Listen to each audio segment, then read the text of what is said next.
Assalamualaikum warahmatullahi wabarakatuh.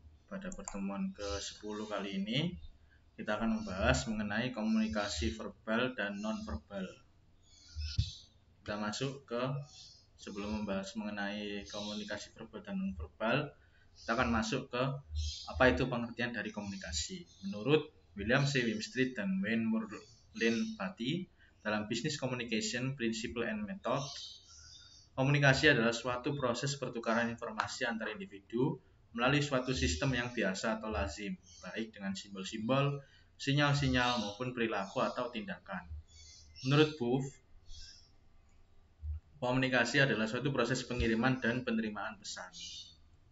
Jadi, komunikasi itu adalah proses pertukaran informasi melalui simbol, sinyal, maupun perilaku tindakan.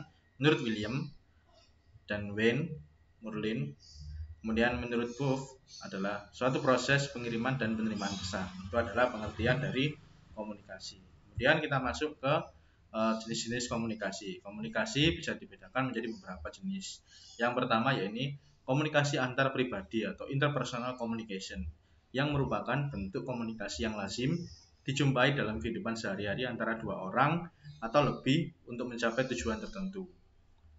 Kemudian kita masuk ke komunikasi lintas budaya atau interkultural atau cross-cultural communication, merupakan bentuk komunikasi yang dilakukan dua orang atau lebih yang masing-masing memiliki budaya yang berbeda. Jadi misalkan kita berkomunikasi dengan orang asing, orang yang berada di luar negeri, itu memiliki latar belakang dan kebudayaan yang berbeda-beda dengan kita. Itu adalah masuk dalam jenis komunikasi lintas budaya. Berikutnya, komunikasi bisnis adalah komunikasi yang mencakup dalam dunia bisnis, yang mencakup berbagai macam bentuk komunikasi, baik komunikasi verbal maupun non-verbal. Jadi, komunikasi verbal dan non-verbal ini merupakan bagian yang biasanya dilakukan dalam kegiatan komunikasi bisnis. Nah, berikut perbedaan antara komunikasi antar pribadi dengan komunikasi bisnis. Yang pertama yakni orientasi atau tujuan. Komunikasi antar pribadi memiliki tujuan untuk kepentingan pribadi, sedangkan komunikasi bisnis kepentingannya adalah atau tujuannya untuk kepentingan bisnis. Mengenai pokok pembahasan untuk komunikasi antar pribadi biasanya membahas tentang permasalahan pribadi. Lalu untuk komunikasi bisnis biasanya pokok bahasanya adalah permasalahan tentang bisnis. Lalu bahasa yang digunakan bisa untuk komunikasi antar pribadi bisa menggunakan bahasa informal atau bahasa campuran, sedangkan untuk komunikasi bisnis menggunakan bahasa formal yang baku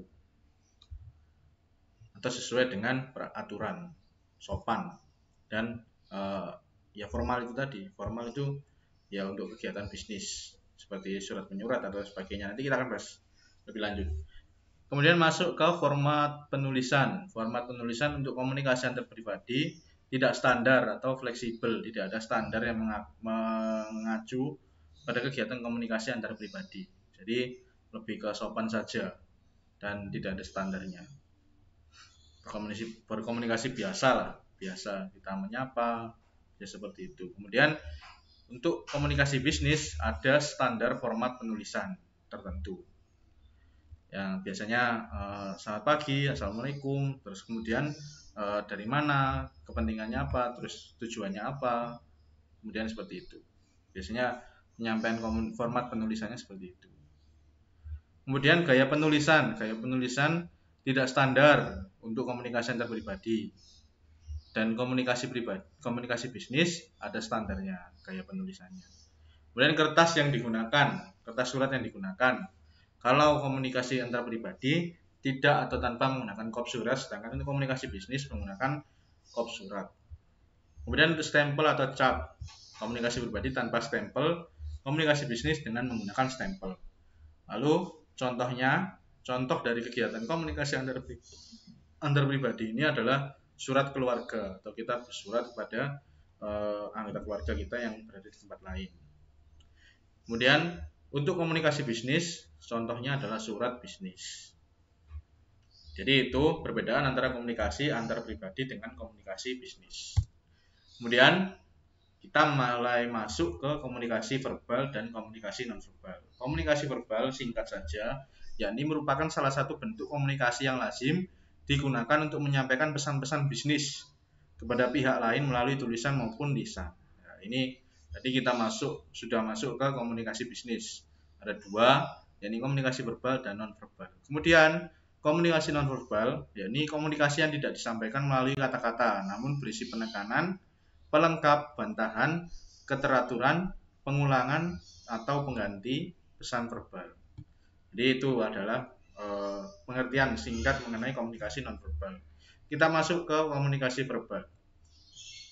Ya, tadi sudah diuraikan mengenai komunikasi verbal, yaitu merupakan salah satu bentuk komunikasi yang lazim digunakan untuk menyampaikan pesan-pesan bisnis kepada pihak lain melalui tulisan maupun lisan. Kemudian, dalam penggunaannya dalam dunia bisnis dapat dijumpai berbagai contoh komunikasi verbal, misalnya membuat atau mengirim surat teguran kepada nasabah yang menunggak pembayaran, kemudian melakukan briefing dengan staf karyawan, dan mengadakan pelatihan manajemen kepada para manajer operasional atau lini bawah. Itu adalah penggunaan dari komunikasi verbal atau contoh-contohnya. Kemudian kita masuk ke apa itu berbicara dan menulis, mendengarkan dan membaca. Oh ini, dari komunikasi verbal itu ada kegiatan berbicara dan menulis, kemudian ada kegiatan mendengarkan dan membaca. Persentase waktu yang dihabiskan perilaku bisnis untuk berbagai saluran komunikasi adalah sebagai berikut. 45% untuk mendengar, 30% untuk berbicara, 16% untuk membaca, dan 9% untuk menulis. Itu umumnya berdasarkan pernyataan dari Booth dan Thiel. Kemudian kita masuk ke komunikasi nonverbal atau nonverbal communication. Tadi sudah kita uraikan sedikit mengenai komunikasi nonverbal, yakni komunikasi yang tidak disampaikan melalui kata-kata, namun berisi penekanan, pelengkap, bantahan, keteraturan, pengulangan, atau pengganti pesan verbal.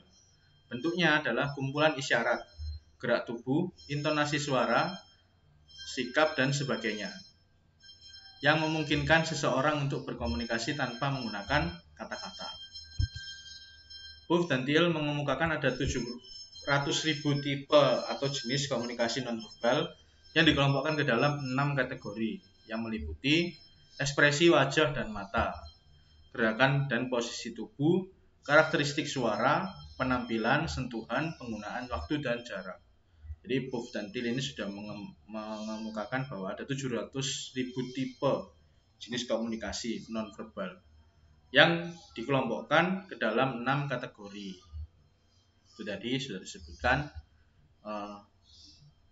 Lalu berikutnya kita masuk ke tipe-tipe fungsi komunikasi. Komunikasi dengan diri sendiri atau interpersonal communication, komunikasi antar pribadi atau interpersonal communication, ada komunikasi kelompok kecil atau small group communication, komunikasi massa atau mass communication, dan terakhir komunikasi publik yaitu public communication. Mungkin ini bisa dipelajari sendiri mengenai komunikasi dengan tipe-tipe fungsi komunikasi. Kemudian yang terakhir, sebelum yang terakhir ada unsur-unsur komunikasi, yakni komunikator, pesan, komunikan, respon, dan hambatan. Mungkin ini ada gambarnya mengenai proses dari kegiatan komunikasi. Yang pertama ada gagasan dan pemahaman yang disampaikan oleh pengirim. Kemudian pengirim menyampaikan kepada penerima melalui media. Media ini bisa berupa apapun atau saluran. Kemudian pesan tersebut dienkodekan. Kemudian oleh media dirubah menjadi pesan, kemudian dienkodekan lagi kepada penerima agar gagasan dan pemahaman dari pengirim dapat dipahami oleh penerima dan direspon oleh penerima. Kemudian dari respon penerima ini dikodekan lagi menuju media atau saluran. Melalui saluran ini, respons ini diubah menjadi feedback atau umpan balik yang disampaikan kepada si pengirim. Ada permasalahan di media atau saluran ini, yakni gangguan fisik, masalah semantik, perbedaan budaya, ketiadaan feedback, dan efek dari status. Jadi itu proses komunikasi dari pengirim pesan dilakukan lewat media sehingga sampai ke penerima, dan adapun penerima juga menyampaikan feedback atau umpan balik melalui media yang sama kepada si pengirim. Namun dalam media ini terdapat berbagai macam gangguan yang mengganggu proses komunikasi, antara lain gangguan fisik, masalah semantik, perbedaan budaya, ketiadaan feedback, dan efek dari status. Jadi itu yang dapat saya sampaikan pada pertemuan kali ini mengenai komunikasi verbal dan non-verbal. Silakan apabila ada yang ditanyakan bisa disampaikan di forum diskusi. Terima kasih. Assalamualaikum warahmatullahi wabarakatuh.